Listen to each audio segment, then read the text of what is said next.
Mga minamahal kong kadambana, isang mapagpalang Kwaresma sa inyong lahat.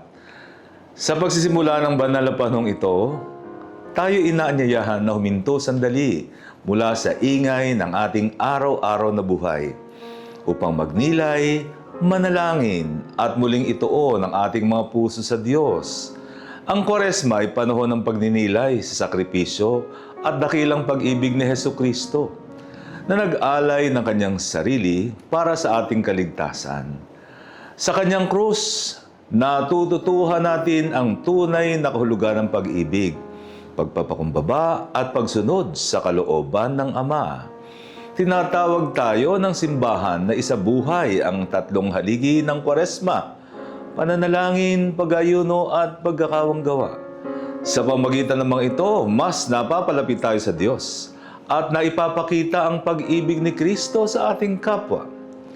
Ngayon, muli tayong itinatalaga bilang isang Jubilee Voyage Church ng Diocese of Antipolo. Bukas ang ating dambana sa lahat ng pagnanais magnilay, magsisi at magbalik loob. Nawa, maging lugar ito ng katahimikan, pananalangin at biyaya kung saan muling mapapalakas ang ating pananampalataya. Inaanyayahan ko ang lahat na makibahagi sa mga gawain ng ating parokya ngayong Kwaresma at mahal na araw. Nawa, ito ay maging isang taos-pusong paglalakbay ng pagbabagong loob bilang paghanda sa Pasko ng pagkabuhay.